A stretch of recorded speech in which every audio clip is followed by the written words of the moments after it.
Have you heard Here, I'm gonna react to the sad, tragic tale of Adrien Broner.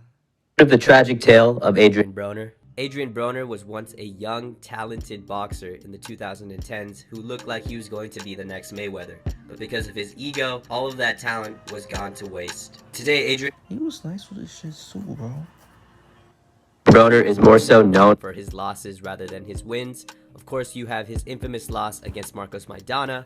You also have his relatively more recent loss to Manny Pacquiao and that whole debacle with the post-fight interview. And in general, Adrien Broner is more so known on the internet and by boxing fans for his lows rather than his highs. I ain't gonna lie, I'm getting cooked.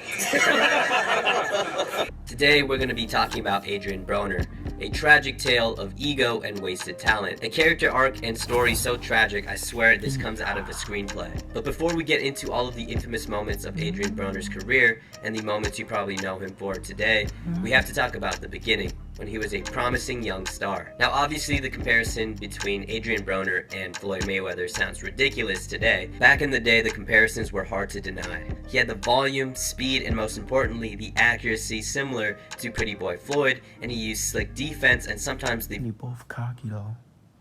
Both mad flashy. You know. Billy Shell like Money Mayweather. And obviously you can't forget his flamboyance, his trash talking, his flexing of money, and his about billions persona. I would argue he was more funny and more savage than Money Mayweather. I mean, just take a look at this clip. Regrets about anything that went on in the pre-fights and all the news conferences? Negative. I'm good. I beat Polly. I left with his belt and his girl. But anyways, if He violated. you go back to Adrien Broner's boxing capabilities, he had great KO performances against Martin Rodriguez, Escobedo, and DeMarco. And if you want to see highlights of these performances, I suggest taking a look at this video by HBO Boxing on the greatest hits of Adrien Broner. It's hard not to recognize the amount of talent he had when he was young and hungry.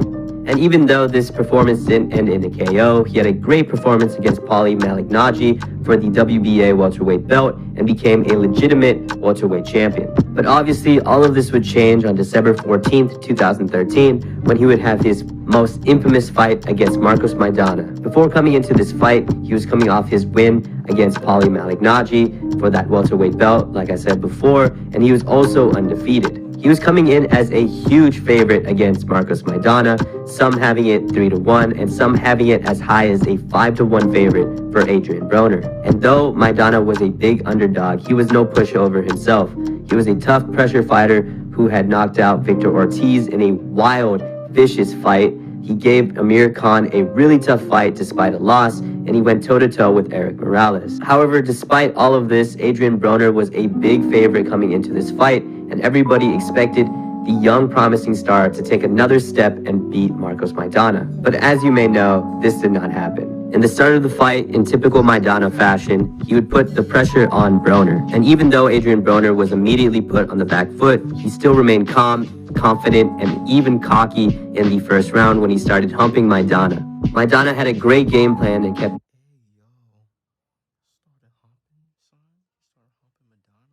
jabbing to the body, and by the second round, this game plan worked when he all of a sudden went upstairs with a left hook, dropping Broner for the first time in his career. Obviously, this was a big moment in the fight because the cocky bully that was supposed to win over this super big underdog got dropped for the first time in his career. From then on, Maidana kept putting on the pressure and landing with overhand rights and left hooks. Broner could not handle the pressure, and all he could really do is clinch in these situations. By the time we got to the 8th round, Maidana had full control over Adrien Broner with his pressure, and Marcos Maidana would again drop Adrien Broner with a left hook. And later in this round, Adrien Broner would get headbutted by Maidana in one of their clinches, and he actually hilariously and embarrassingly takes a clear dive to get more time, or maybe try to edge out a DQ. But thank God everybody basically called him on his bullshit, and the fight would continue. And towards the end of the fight, Maidana would actually get back Broner with this infamous move and basically signal one of the greatest karma moments in boxing history. And to be fair, Broner actually started to land very well in the latter rounds, but by this time, it was little too late. Maidana would win via unanimous decision, while Broner would have to be carried out the ring with people throwing stuff at him, and it would make for one of the most memed pictures in boxing history. Now, following the Maidana He's mad dramatic, bro. He is so dramatic, bro. fight, Broner would go kind of out of the spotlight, but still have 3 good fights against Carlos Molina, Emmanuel Taylor, and John Molina Jr., none of which were any finishes, but they were good performances and unanimous decisions.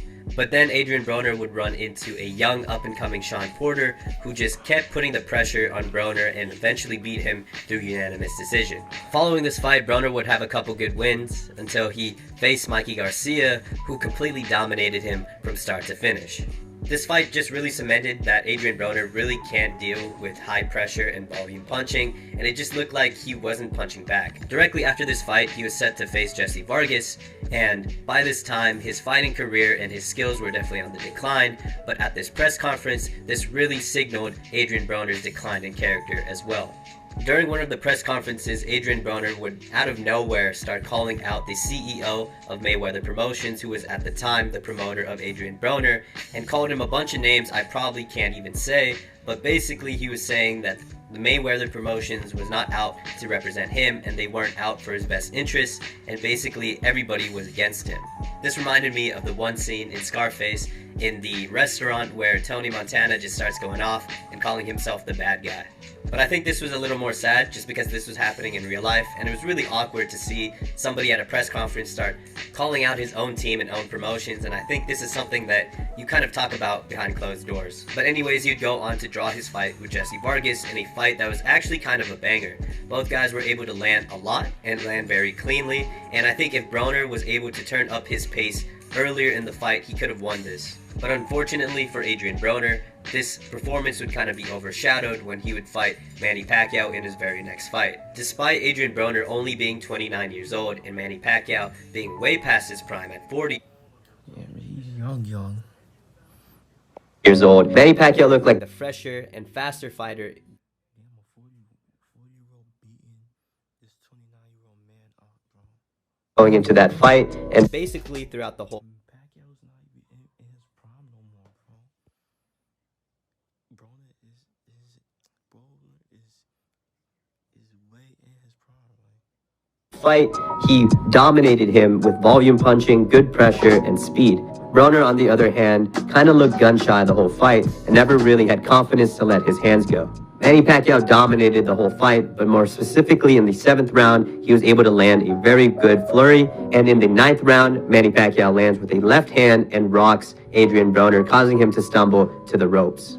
By the end of the fight, Manny Pacquiao would win via a very easy unanimous decision, while Adrien Broner only landed about 8 punches per round and would be left with a very infamous post-fight interview. Besides this interview being very memed on, this kind of put the final nail in the coffin of Adrien Broner's career and truly showed the decline of character and the delusion Adrien Broner had. But despite this loss, Adrien Broner would continue to fight and fought Giovanni Santiago back in 2021 and had a solid performance in a very close fight. He'd go on to win via unanimous decision, and I don't know if this signals some type of return by Adrien Broner, but he showed flashes of that once promised talent that he showed when he was younger, and I'm very interested to see what he does next, and this may not be the end of his career. Though this isn't the end of Adrien Broner, it's kind of clear to see that all of his talent that he once had kind of went to waste, and that his inflated ego kind of ruined what Adrien Broner could have been. When he was younger, he had so much natural talent and promise. He was super athletic,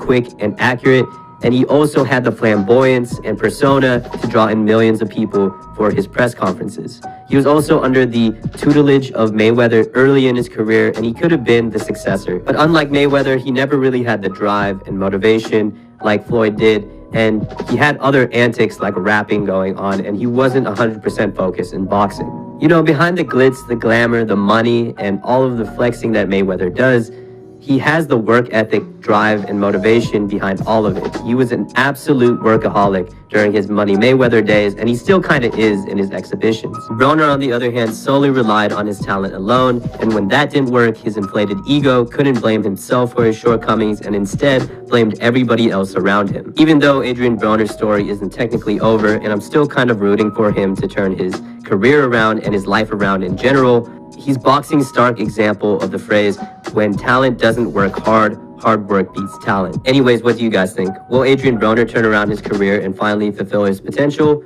Who knows? But anyways, continue to please subscribe, and thank you for the support on the last couple of videos. Okay, that's the vid. So yeah, what's your thoughts on Adrien Broner? I thought he was nice with his hands.